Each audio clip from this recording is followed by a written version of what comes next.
message. Hi, hello. I'm the junior manager here at the restaurant. I'm supposed to walk you through the job as our new security guard. From your resume, I can tell that you're already a well-experienced guard.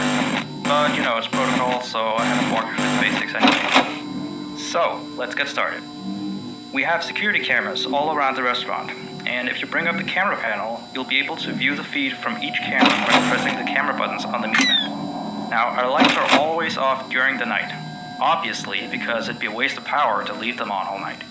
So to actually see something on the cameras, you can activate the camera system's night vision mode. You activate night vision by clicking on the button of whatever camera you're currently viewing. So for example, say you want to see what's on camera 1. You bring up the camera panel, you click on the button that says Cam 01, and then to use night vision, you click on Cam 01 again. Once night vision is activated, you can click on any of the other cameras and view them with night vision as well. And you turn it off the same way you turn it on. Now, night vision takes more power than regular vision, so make sure you use it sparingly. Your first priority as a security guard here is to keep an eye on the animatronics. Those are really expensive machines, and we do not want them stolen. And you keep an eye on them through the cameras. We have quite a few animatronics here at Candy's. There's of course the cats Candy and Cindy, there's Chester the chimpanzee, there's the penguins, just lots I tell you. So, you also have 3 security doors in your office, each of which can be closed by pressing the door button by each door. These are here in case you're in some sort of danger, but personally I just use them to shut myself off from the world when I need a break. But don't let me be your role model on that one.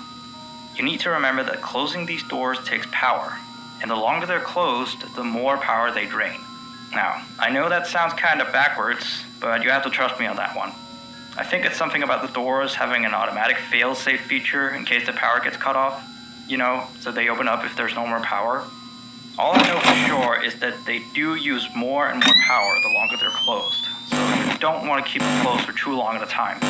Now, the reason I keep mentioning the power is because the restaurant uses a backup power generator at night, which only has a certain amount of juice in it. So anything from viewing the cameras to using the security doors takes power. You can see how much power you have left on the computer on the desk in front of you. Try not to run out of power. If you do though, you won't be stuck in the office since the doors will always open up anyway. Oh, and one last thing. The animatronics aren't completely turned off at night, so they might start walking around a bit. But just be careful not to let any of them into the office, because we have stuff in there we don't want damaged or anything.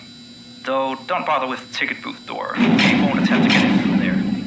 That should be all. You'll hear from me again on your next shift. Have a good night.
message. Hey there. I put up a note today to gather some intel on the animatronics from the other employees. Just to get a list of the issues we've had with them. They've written down some stuff here for you, so let's see. Alright, so obviously the animatronics walk around at night, you know that by now. They try to get to places they shouldn't be. Yep. They act weird after dark. Yep. They don't like adults. I mean, I suppose. They always seem nice around children. Around us employees, they just kind of stare at you. I always thought they just hadn't been coded to interact with anyone other than children. But some of the other employees have felt threatened by them now and then. But I know that some of them are also superstitious morons. So who knows if they just became scared when the animatronic looked at them in the eyes or something. Anyway, one last thing on the list here. The last penguin interferes with the system. There's a sentence I never thought I'd say. We have these penguin animatronics as waiters. They take people's orders and whatnot. We used to have 3 of them, but 2 of them broke down and haven't been fixed yet. I think they're referring to the 3rd penguin that still works, or, well, apparently it doesn't quite work. So yeah, definitely don't let him into the office. His presence alone could probably destroy our systems. Well, that'll be it for now. I'll be sure to leave another message for your next show.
Still here, I see.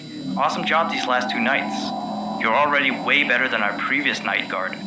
He didn't even stand 2 nights before he brought a wrench to his ship and tried to destroy one of our animatronics. The animatronic in question is the Blank character, one in the drawing room on camera 11, I think. Yeah, I'm surprised he still works. And despite the holes and the fact that his left arm and the back of his head is missing, the kids still really like him. Anyway, ever since that day, Blank's been acting almost more strange than the other animatronics. Like, among other things, he seems to have developed this fascination with getting into the office through the ticket booth. And I guess he can't see the glass or something. So yeah, keep an eye on him. If you see him heading for the ticket booth, just shut the door in his face, then he'll find something else to do, I guess. Oh, and by the way, ever since that new Freddy Fazbear's Pizza closed last week, we've been getting more and more customers during the day. So next week, if you're up for it, we could use you on the day shift. Think it over. We'll talk later.